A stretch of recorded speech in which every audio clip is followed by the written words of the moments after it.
Sir, we would like to know as much as we can about you before we start these dialogues. Would you please tell us where we are, and who you are, and how you came to participate with Mr. Krishnamurti in his teachings? We're here in Brockwood Park in Hampshire in England, and I am David Bohm, a professor of theoretical physics in the University of London. Now, as to how I came here to participate, I think it's best to begin by saying a little about my work. That in my studies in theoretical physics, I've always been interested in what they are called the deeper questions, the nature of time and space and matter, causality, what is behind it all, what is universal. And in general, I found that very few physicists shared this interest, and although I pursued it as best I could. Now, when we arrived in Bristol in 1957, there was a very good public library there, and my wife and I used to go, and we became interested in books on philosophy and religion. And we picked up a book by Mr. Krishnamurti called First and Last Freedom. And I read that. I found it extremely interesting, especially because it discussed the observer and the observed. That is a question which is very significant in theoretical physics and quantum theory. Heisenberg has brought it out with the effect of the observer on the particle that is observed. Also, many other questions were raised there, and I found the whole thing very interesting. I read as many books as I could find by Mr. Krishnamurti. Then I wrote a letter to the publishers to ask if where he is. And finally, I was put in contact with the Krishnamurti Foundation in England, and they said he was coming to talk. It was around 1960 or 61, I think it was, I forget which. And so I arranged to come, and then while listening to the talks, I sent another letter to the foundation asking if I could talk personally with Mr. Krishnamurti, and they arranged a time.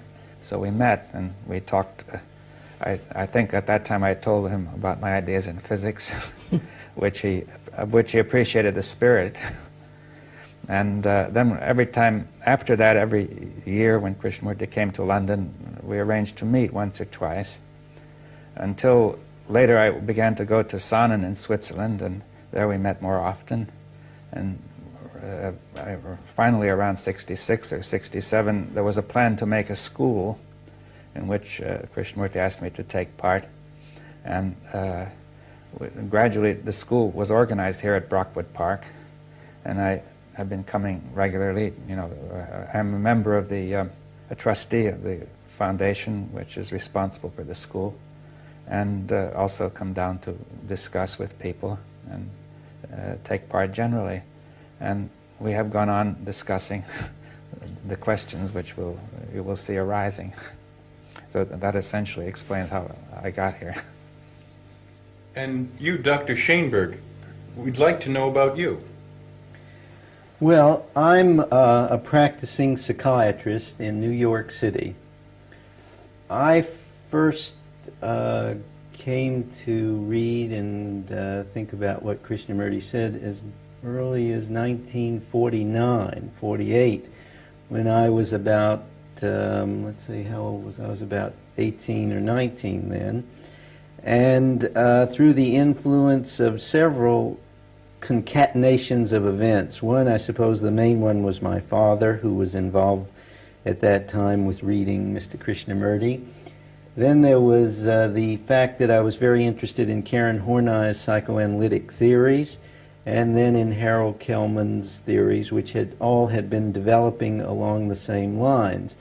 It seemed to me at that time even that there was something there that was of interest in the question that the observer is the observed.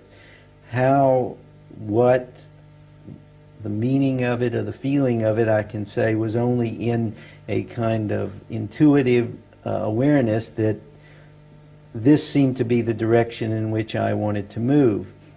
Then I went to college, I went to medical school, I trained as a psychiatrist, I trained as a neurologist, I trained as a psychoanalyst. I had many different experiences, and all along I was reading Mr. Krishnamurti, but still thinking about it, still trying to understand the difference between what he was saying and what Western psychiatry or Western psychology was communicating.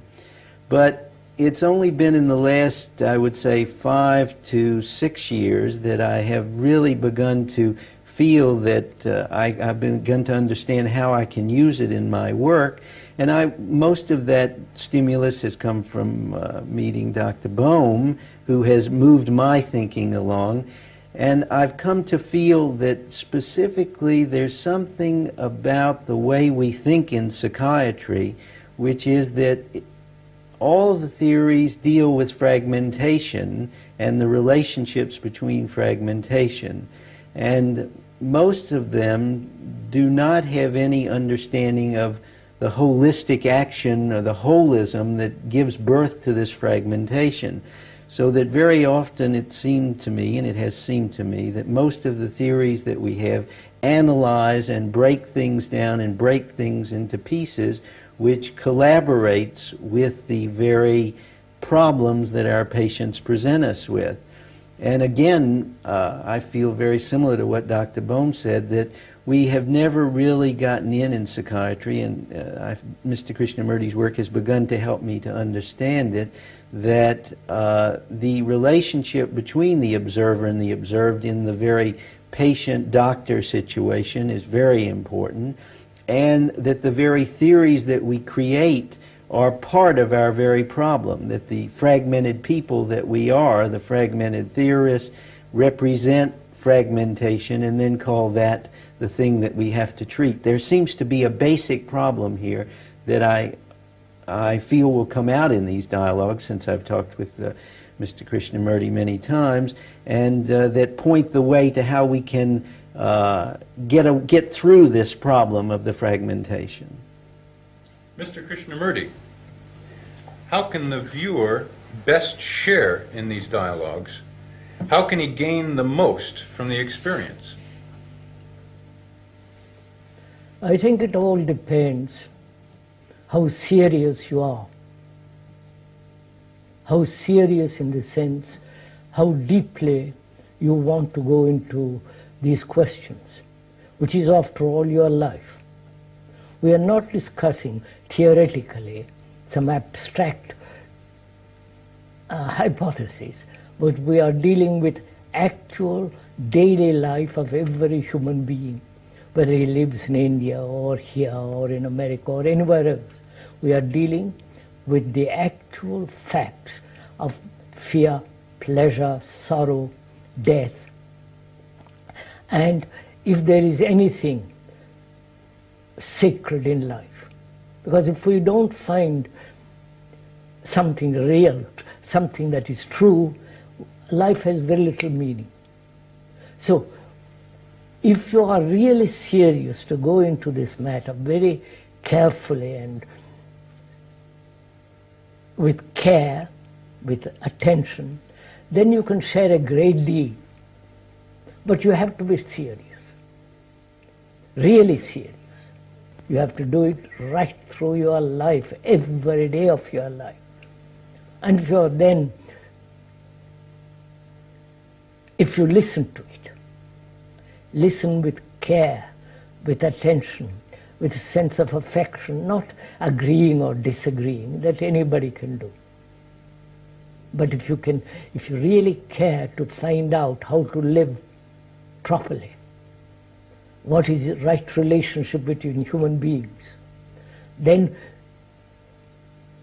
you would share completely, I think, with all that we have discussed or have a dialogue about these things in the last 5 days.